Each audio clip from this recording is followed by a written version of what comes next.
বর্তমান ইরান এবং ইসরায়েলের মধ্যে যে সংঘাত চলমান রয়েছে, এই সংঘাতে বিশ্বের বিভিন্ন শক্তিশালী রাষ্ট্রগুলো তারা কোন পক্ষ অবস্থান নেবে, তারা কোন দেশকে সাপোর্ট দেবে, এটা নিয়ে ইতিমধ্যে নানান জল্পনা কল্পনা সৃষ্টি হয়েছিল।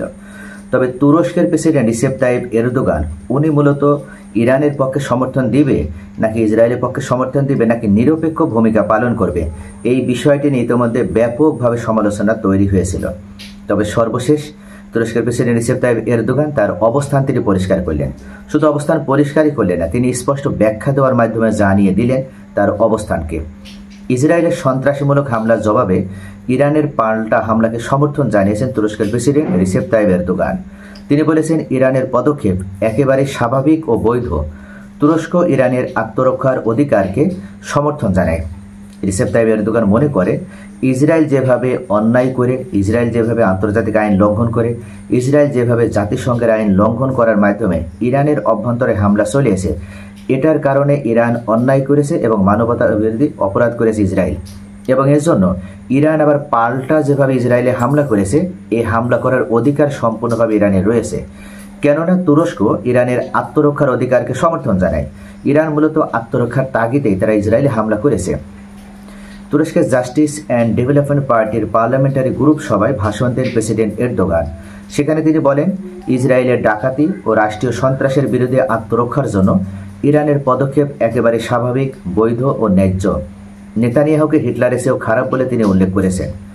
এরদোগান বলেন, নেতানিয়াহু বহু আগেই গণহত্যার অপরাধে হিটলারকে ছাড়িয়ে গেছেন। আমরা আশা করি তার পরিণতি হিটলারের যেমন হয়েছিল ঠিক তার থেকেও আরও ভয়ঙ্কর পরিণতি হবে। তিনি আরও বলেন, গাজা, সিরিয়া, লেবানন, ইয়েমেন এবং আমাদের প্রতিবেশী ইরানের বিরুদ্ধে চলমান অমানবিক আগ্রাসন বন্ধে তুরস্ক সর্বোচ্চ চেষ্টা করে যাচ্ছে। নিরপরাধ শিশুদের রক্ত দেখে যারা চুপ করে আছে, তাদের হাতেও সেই রক্ত লেগে গিয়েছে।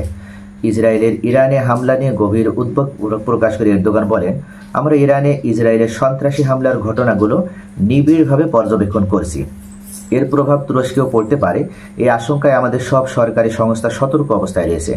তিনি আশ্বস্ত করেন, জাতি নিশ্চিন্ত থাকুক, আমরা দেশের স্বার্থ, শান্তি ও নিরাপত্তা রক্ষায় সম্পূর্ণ প্রতিশ্রুতিবদ্ধ।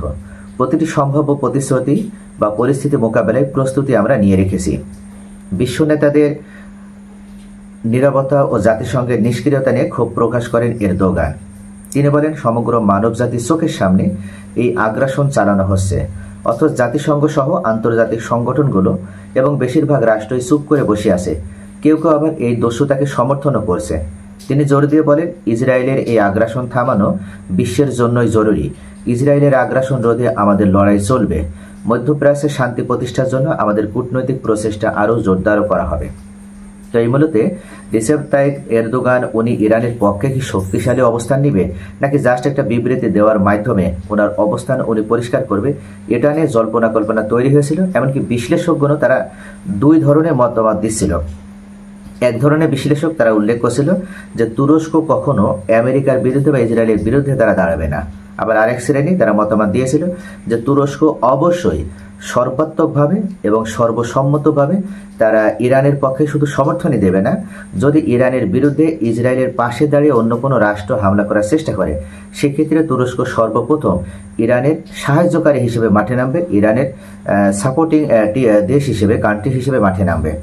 তো প্রিয় ভিউয়ার্স, আজকে রিসেপ তাইপ এরদোগান এই বক্তব্য দেওয়ার মাধ্যমে তার অবস্থান শুধু পরিষ্কারই করেনি, তিনি স্পষ্টভাবে জানিয়ে দিলেন, ইরান এখন পর্যন্ত ইসরায়েলে যেভাবে হামলা করছে, এই হামলাটা করার অধিকার তাদের রয়েছে, আত্মরক্ষার অধিকার তাদের রয়েছে।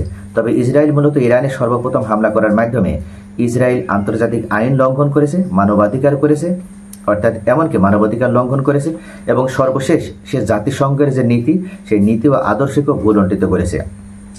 এবং এটার জন্য বিশ্ব নেতৃবৃন্দের উচিত ইরানের পাশে থেকে ইসরায়েলের বিরুদ্ধে শক্ত প্রতিরোধ গড়ে তোলা। তাহলে পরবর্তীতে ইসরায়েল কখনো এ ধরনের অন্যায়মূলকভাবে কোনো স্বাধীন ও সার্বভৌম রাষ্ট্রের অভ্যন্তরে হামলা করার সাহস দেখাবে না। সকলে ভালো থাকুন। Thanks for watching.